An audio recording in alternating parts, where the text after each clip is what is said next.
Adara lafa dirbi keenya balleessin California guddina yoo sudee gamoonna Nadara sabaanana yaa sabaa balaanana Seenaa keenya balleessin booda walii mul'annaa duuba walii dubbanna Yaa biyya caalee shoolee jirtu yaa warraa iloo Yaa museenaan koo badu yoo sirbi durbaa badu maal jaarsi biyyan jiru Kaabaa fi lixa shaggaritti meeshaalee gurguddaa hawaasatti dhukaasuun Oromoo balleessuudha moo badhaadhomsuudha qophii addaa jedhu qabadhiisniif dhiyaadheera. Hanga xumura qophii keenyaatti nu waliin turaan affeerraa keenya. Gareen faashistii fi irra keessaan nagaa guddina badhaadhina karoora misoomaa fi Afrikaa irrattis ta'ee addunyaatti impaayera dhiibbaa uumuuf socho'aa jirtu akkasumas daandii qajeelaa qabattee taasifamuun yeroo waltajjii impaayerittii keessaa fi sadarkaa idil addunyaa irratti bulchaa isheen kaatu ni dhaga'ama. Addis Waaltaa irratti obbo Tasfaayee Beejigee qondaalli mootummaa akka jedhutti impaayerittiin ijaarsarra akka jirtuu fi dimokiraasii akkasumas hojiirra oolmaa mirga namoomaallee adeemsarra jiraachuu dubbatanii turan. Haa ta'u malee wanti Tasfaayee Beejigees ta'ee muummichi dubbatu biyyi tokko olaantummaa seeraa eeguun kabajaa mirga namoomaa fi walqixxummaa irratti hojjechuuf yeroo hangamii fudhata. Dargiinis yeroo turtii wanti haaraan namootaan wal baruu qomacha EPRDFis sana gochaa isinis sirna EPRDF irraa of qooduun yeroo komachuun dhuguma yerootu dimokiraasii hojiirra oolchuuf danqaa ta'e immoo seeronni dantaa barcuma siyaasaa abbootii siyaasaaf akka oolanitti hojiirra ooluutu danqaa ta'e yoo jedhan yoo nama dhiisise malee faara tolaan nama hin ilaalchisu. Egaan hojii dabaa bilchiginnaa kanaa qondaaltonni isaanii miidiyaan tolchanii dubbachuu fi lafarratti uummanni akka miidhamaa jiru agarsiisuuf yaada armaan olii kaasne. Bilchiginnaan yeroo addunyaan dhimma lola Israa'elii fi Hamaas irra jirtutti yeroo namoonni waa'ee lola faannoo kaleessa Abiy Ahmediin goota jedhamanii fi raayyaa ittisa impaayeritti gidduutti lolli gaggeeffamaa jiru hordofutti yeroo ajandaa ulaa galaanaa sammuu uummataatti fe'ameen walqabatee Eertiraan maal jette jedhee waan bobaa isaa jala dagatetti Oromiyaan dhiigaa qabeenyi manca'aa fi saamamaa jirti. Namni bilchiginnaa Oromiyaa giddu galeessaa kaabaa fi lixa shaggar aanota adda addaa keessatti ajjeechaa loltoota isaan raawwatuun cinaatti meeshaalee gurguddaa uummata nagaa irratti dhukaasuun lubbuu obbaasaa fi qabeenya barbadeessaa jira. Fakkeenyaaf lixa shaggar aanaa meettaa walqixxee magaalaa Minaaree keessatti meeshaa gurguddaa Su-23 fi moortara hawaasa nagaatti dhukaasuun namni tokko ajjeefamuun lama yoo madaa'an qabeenya hawaasaas gubachuun barbadaa'ee jira. Ilma Oromoo meeshaa bilchiginnaan ajjeefame barsiisaa Turaa Dabalaa itti gaafatamaa mana barumsaa sadarkaa tokkoffaa Calalaqaa yoo ta'u Warqituu fi Caalaa Muummichaa kan jedhaman madoo ulfaataan rukutamuu fi Baayisaa Muummichaa jalaa immoo manni kan gubate baatiidhuma onkoloolessaa darbe kana keessa. Kaaba shaggar aanaalee akka Yaayyaa Guullallee, Dagam, Kuyyuu, Hidhabuu Abootee, lixa shaggar Adaa Bargaa, Meettaa Roobii, Meettaa Walqixxee keessatti meeshaalee waraanaa moortara BM,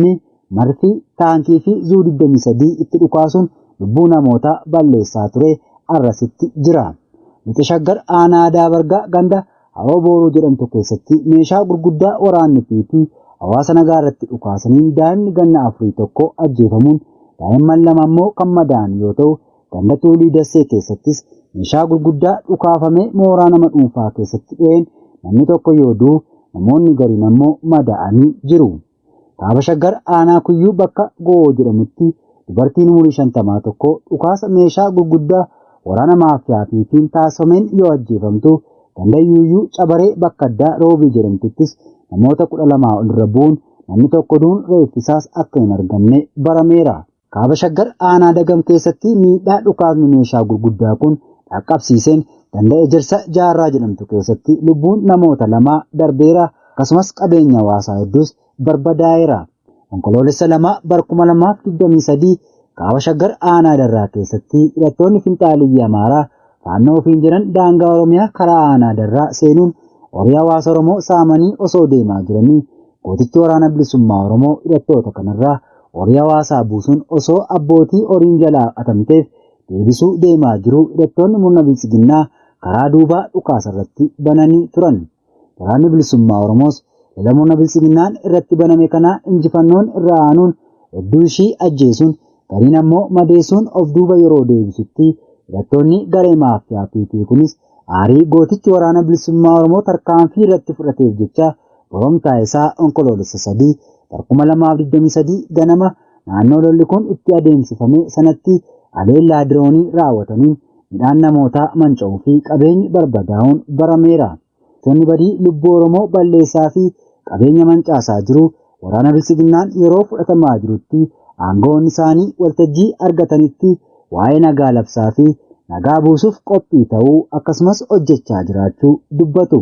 Kabajayyaan raayyaa ittisa Empaayerii irratti Minilikii fi Abte Goorgis diinagdee seenaa gadheessaan Oromoo irratti raawwatan dagatamee gochaa fi jechaan faayamuun bara Oromoon itti dhiibeef warra dhiibsisan bu'uura jaarmiyaa loltummaa seera qabeessaa jedhamuun Fiildi Maarshaal Biraanuu Juulaan himaman. Muummichi ministeeraa Bilisiginnaas Finfinneetti dhiyoo Adaa Bargaa Meettaa Walqixxee Darraa fi Dagamitti uummanni du'aa fi buqqaa bakka jirutti loltoota gocha sukkanneessaa raawwatan yeroo jajan dhaga'amaa ture. Dhuguma loltoonni ulfa mana keessatti guban nama ciibsanii qalan saamanii fi buqqisan dallaa hawaasaati yoo uummata biratti kabajaa fi fudhatamummaan isaanii agamii yoo jette warra loltoota kanaan aangoorra jiraniif goota yoo ta'an hawaasa miidhaan himamee hin dhumne isaanii ragaa jiru biratti garuu loltuu diinaa taasifamanii akka ilaalaman ni beekama.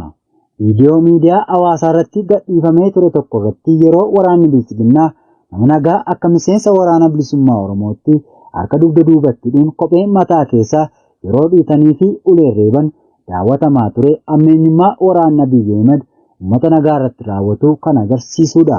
Abiyyi Ahmed uummata beelayyuu danda'ee qe'ee irra jirutti loltoota bobbaasee yeroo ajjeesaa jirutti Finfinnee lafa tufaamunaa irratti IMF'if deebii laachuuf guddinni keenya dachaadha jechuun kan International Monetary Fund soba ta'uu humnaan akeekuun kan Pireezidaant Saahilewarq dhibbantaa 7.9 jettee sirrii ta'uu ibseera.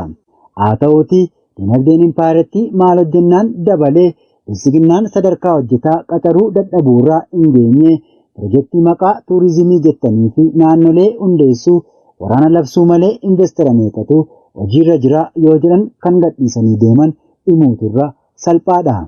Kana malees IMF fi World Bank akka sabbat haadhaatti ibsaa turtan maaliif faallessitu yoo jette deebiin hin jiru yookiin ammoo lakkoofsa Empaayerittiin lakkoofnaa akkasumas guddina keenya hin fedhan siin jechuu danda'u. Qabiyyeewwan biyya tokko biyya taasisan keessaa tokko uummata, bulchiinsa, daangaa lafaa fi kanneen biroo dhiisnee dhimma hawaasa kan bulchiinsi tokko isaan ba'ee fi isaan hojjetu olaantummaa uummatichaa dhiisuun isuma gadxiqqeessee akka mootummaa ormaatti rasaasaan mataa gadi reebutu argamaa jira.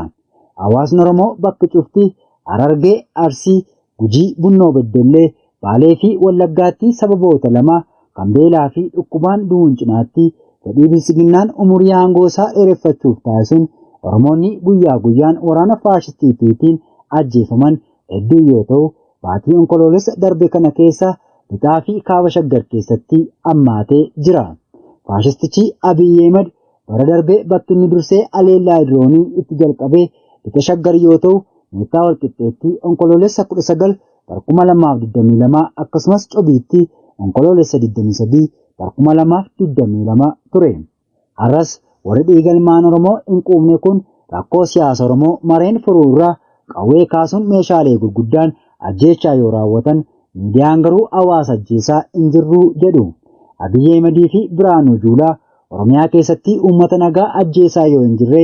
eenyuun loltuu waraana bilisummaa Oromoo yoo ta'e sadarkaa yaaddessaarraa hin jiranii ganda keessaa funaanaa jirra jettanii turtan yoo jettee dhugaan jiru loltoonni Abiy uummata loluun yakka waraanaa raawwachaa jiraachuun kan beekamu yoo ta'u waan oboo ammoo gadi xiqqeessuuf dubbachuun alatti dhugaan jiru beekamaadha. Egaan uummanni ajjeefamee guddatu morma muramee galaana diimaa keessaa nyaata eeggatu qabeenyi jalaa gubatee badhaadhu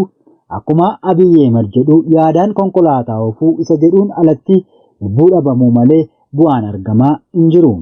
Akka walii galaatti rakkoo waraana Oromiyaa keessatti deemaa jiruun namoonni miliyoona 1.3 buqqa'uu dhaabbanni gargaarsaa USAID baatii fulbaanaa keessa ibsa baasuun bakkoota miidhamanii jiraniif gargaarsa tattamaa dafee qaqqabuu akeekus bilisiginnaan carraaqqii rakkoo hawaasaaf taasisuurraa hawaasa ajjeesuu fi lola labsuu irratti muddamanii hojjechaa jiru.